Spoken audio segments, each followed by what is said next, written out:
नमस्ते साथीहरू।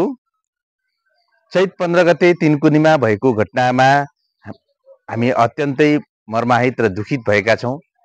शहीद हुनुभएका दुईजना भाइहरूलाई हार्दिक हार्दिक श्रद्धाञ्जली दिँदै म मेरा दुई चार शब्दहरू यहाँ हजुरहरू सामुन्नेमा सुरु गर्न गइरहेको छु। तीनकुनेको घटनामा जसरी जसरी आमसभा बस्नुभन्दा अगाडि नै, जब वक्ताहरू आइपुग्नुभन्दा अगाडि नै जसरी सरकारले टियर ग्यासहरू प्रहार गरेर जुन एउटा भिडलाई भड्काउने काम गरेको थियो, अब यसमा चाहिँ यस विषयमा चाहिँ कसको गल्ती के गल्ती, राजावादीहरू अराजक भए अथवा आन्दोलनकारीहरू अराजक भए भन्ने कुराहरू मिडियामा सुरुका दिनमा आए पनि अहिले सत्य तथ्य छानबिन हुँदै जाँदा र फुटेजहरू बाहिर निस्किँदै जाँदाखेरि कस्तो भइरहेको छ त भन्दाखेरि यसमा चाहिँ नियोजित तरिकाले सरकारी भिजिलेन्टीहरू प्रयोग गरेर चाहिँ सरकारले चाहिँ त्यस भिडलाई चाहिँ त्यस आन्दोलनकारीहरूलाई चाहिँ भड्काउने काम गरेको रहेछ भन्ने कुरा प्रश्न भइसकेको छ साथीहरू। यसै सन्दर्भमा हामी पहिले पनि बच्चाहरूमा तपाईहरुलाई एउटा बच्चाहरूमा के हुन्थ्यो भने बुवा आमा अथवा दाजुभाइ कोही पनि अलिकति ठुला छन् भने दुईजना बच्चाहरू झगडा गरे भने के हुन्थ्यो त भन्दाखेरि कसले पहिले चाहिँ तिमीलाई मुख छाड्यो अथवा कसले पहिले चाहिँ तिमीलाई हातले पिट्यो भन्ने कुरा चाहिँ सबैभन्दा पहिले प्रमुखता हुन्थ्यो के। किनभने न्यायको सबैभन्दा पहिलो विधि नै त्यही हो। सबैभन्दा पहिले कसले गर्यो त? सरकारले त झन् अझै भिड भड्क्यो, हिंसात्मक भयो भने पनि त्यसरी जथाभावी गोली चलाउनु पर्ने। यस विषयमा एकदम गम्भीर भएर सोचोस्। अब सोच्ने त हामीलाई आशा त केही पनि छैन। अब यो कुनै दिनमा यो सरकारले राम्रो काम गर्ला अथवा एउटा सही ट्र्याकमा यिनै मान्छेहरू आउलान् भन्ने कुरा त छैन। तर सबै जग्गामा सबै मान्छे नराम्रा भन्ने कुरा चाहिँ होइन। फेरि यहाँ दुई चारजना टाउकीहरूले गर्दाखेरि नै उनीहरूले यति धेरै वर्ष चलाइसके, यति धेरै वर्ष उनीहरूको आफ्नो योगदान दिइसके, बस अब त अरूलाई पनि मौका देऊ, आफ्नै पार्टीका तल्लो दर्जाका नेताहरूलाई मौका देऊ, त्यो पनि हुँदैन।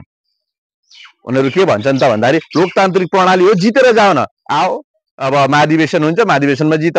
यसो बाहिरबाट हेर्दाखेरि कुरा स्पष्ट देखिए पनि त्यहाँभित्र चाहिँ के छ त भन्दाखेरि सबै कुरामा एकदम अब जति पनि त्यहाँनिरका महाधिवेशन प्रतिनिधिहरू हुन्छन् ती सबैलाई किनमेल गर्ने, तिनीहरूलाई एक एकवटा प्रलोभन दिने लोभ रहित मान्छे त को छ र यसमा, होइन? त्यसरी सिस्टम मिलाएर उनीहरूले चाहिँ एकदम जरो गाडिसकेको छ कि एकदम अब यो लास्टसम्म हाम्रोमा त हाम्रो टिममा आइनस् भने लास्टमा तपाईँले केही गर्दा पनि आएन भने पनि त्यसलाई पनि फेरि अर्को कारवाही गर्ने, त्यस्तो हिसाबले अगाडि बढ्ने सिस्टम बनिसकेको छ साथीहरू। यो सिस्टमको लागि यो यस्तो विरोधमा हामी सबै जनताहरू सबै जाग्नु जरुरी छ साथीहरू। जति बेला ले पनि आफ्ना आफ्ना केही पनि तपाईहरु सबैले केही न केही आफ्नो आफ्नो पार्टीबाट केहीबाट फाइदा लिनु भएको छ होला, हुन सक्छ। त्यो मानवीय गुण हो, मान्छेले फाइदा देखेपछि लिन्छ।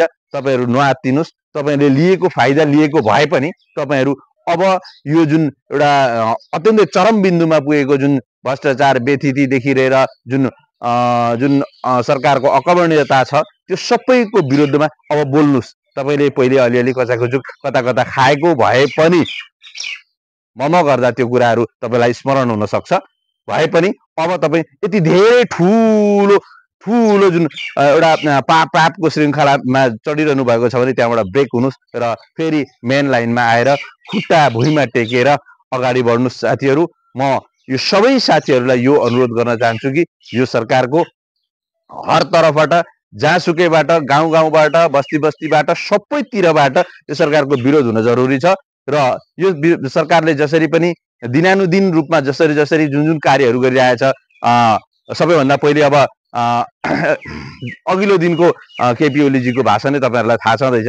10-15 हजार मान्छेहरू नेपालमा भेला भइरहन्छन् यताउति यताउति, त्यो सामान्य कुरा हो, त्यसलाई ठुलो बढाइ चढाइ गर्नु हुँदैन भन्ने। अनि त्यो भोलिपल्ट फेरि चाहिँ सरकारी भिजिलेन्टहरू पठाएर चाहिँ त्यहाँ जुन एउटा कार्यक्रमलाई पनि बिथोल्ने काम गर्ने, सुरुमा कार्यक्रम सुरु हुनुभन्दा अगाडि नै टियर ग्यास लागेर हालेर चाहिँ त्यसलाई माहौललाई बिथोल्ने काम गर्ने, हैन?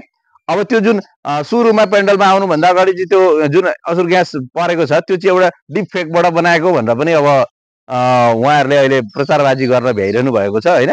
अब त्यसका फेरि उहाँहरूकै जसले चाहिँ उहाँहरूले कसरी गर्नुहुन्छ त प्रचारबाजी भन्दाखेरि आफ्नै तहमा उहाँहरूले जे भन्नुहुन्छ त्यही उनको कार्यकर्ताले सुन्छ। चिया दोकानदेखि लिएर सबैतिर त्यही अनुसारले चाहिँ उसले आफ्नो वकालत गर्छ।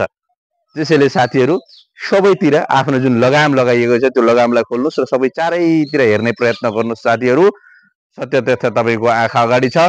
धन्यवाद साथीहरू। मेरो विचार तपाईँहरूलाई मन पर्यो भने लाइक गर्नुहोला र थपघट केही कुरा भए कमेन्ट गर्नुहोला र अरूले पनि सुनुन् जस्तो लाग्छ भने सेयर गर्नुहोला। धन्यवाद।